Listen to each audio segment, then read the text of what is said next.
You wasn't hardcore when you got here. Don't be hardcore. Everybody like, oh, E.T., you from the street. Bruh, I don't want to be a high school dropout. I don't want to be urban. I wish I could have been Fresh Prince of Bel-Air. I ain't grew up like that. I grew up Martin. I didn't grow up Fresh Prince of Bel-Air. I wish I did.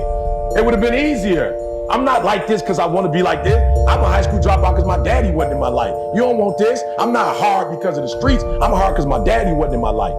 I'm hard because I couldn't read or write by the time I was in the 12th grade before I dropped out. I didn't drop out because I wanted to. I dropped out because they told me you ain't about to graduate. You're going to have to come back here next year. Don't nobody want to go to Detroit public schools at 19 years old.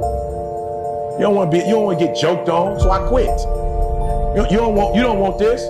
But you know how it is. Everybody wants you to be what they are, and if you don't be what they are, they're going to hold on to your values. You're only going to be here for 4, 5, 6 years. You're going to do the rest of your life with your values. So figure out what they are and stick to them. Now write something down. What are your values? I don't care. Write them down. Know what they are. You're going to get tested. I'm still getting tested. There's people like, hey, E.T., you could have been on the Breakfast Club. I'm like, I'm good on that. I'm good on that, bro. I don't need to be on TV. I don't need to be on TV. I got campuses. I got kids in high school. I don't need to be on TV. I don't need nobody. I don't need another person to validate me. I validate myself. I'm good on that. I'm good on being on TV for 3 minutes. I'm not trying to fly 5 hours to be on a TV show for a 3-minute segment, then I got to get back on the plane and go home. I'm good. I'll do it organically. I'm straight. I'm going to be all right. I know my God will open up doors for me. My faith will open. I don't need nobody else to open up no doors for me. Because sometimes when the wrong person open up a door, it's a favor you got to give them that ain't right. I'm good on that. I want you to be good in yourself. I want you to be authentic. Like, come get an education, but be you while you getting one. This is a very important session. I do it every year. What do you believe? What's important to you? Now write this down. Negotiables and non-negotiables, right? There's going to be some non-negotiables that I need you to say, under no circumstances will I do this. Under no circumstances am I going to do this. 3 people volunteered. Give me that. What's that? Under no circumstances am I doing this. Letting a person take over? Depression. Yep, that's big. Why would you be depressed, though? What would be the reason for being depressed, y'all? Say it again. Okay, but don't say that, because people say that and then that becomes our reality. Watch the words that come out of your mouth. So be honest with me. It's only one reason somebody would be stressed. Why would you be stressed? So there's some pressure, right? But is it really pressure or perceived pressure? I want y'all to think about that. And so there's a pressure to graduate in what?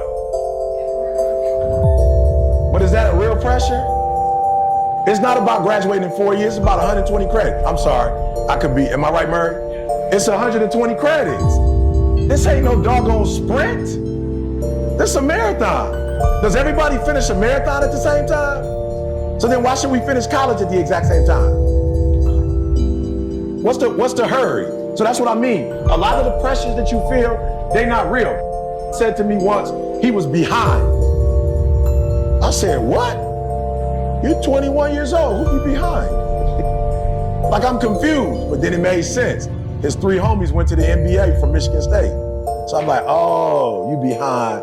Oh, he was, I got you. He was number 12 in the draft. I got you. Oh, his second contract was 80 mil. I got you. Them your home. Oh, your homeboy won the the NBA finals. Oh, I got it. But was he really behind? I'm just being honest. Was he really behind? If he compared himself to some kids over in Africa, is he behind? If he compared himself to some kids in Detroit, he got a 4-year degree from Michigan State. Is he really behind? A lot of times you think you're behind because you own that what? Where y'all get that from when you feel like you're behind? What do you own that's telling you behind? Say it again. Somebody said it. Say it again. Which videos? Social media. I feel sorry for y'all. I ain't know what rich was when I was coming up. Everybody on the block had the same stuff. I mean, for real, how many of y'all grew up in the city? Everybody's house pretty much looking the same on the block that you grew up.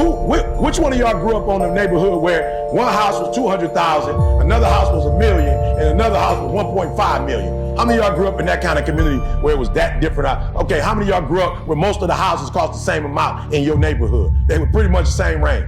How many of y'all in y'all neighborhood, y'all parents drove, pretty much everybody in the neighborhood drove about 3-4 cars that's the same. Who drove a Rolls Royce in y'all neighborhood? I'm just being real, most of us don't have that experience. Come on, who had a Lamborghini on your block? Most of us didn't. Who had a Honda? Who had a Honda in your neighborhood? you feel what I'm saying? Everybody had a Honda or a Ford. Anybody have a Ford in your neighborhood? They had a Ford. I'm just saying, the internet is a dangerous thing because when we grew up without the internet, you only saw what was on your block and wasn't nobody really going. Does that make sense? So it's no real pressure. It's perceived pressure. It's internet pressure. Internet ain't real.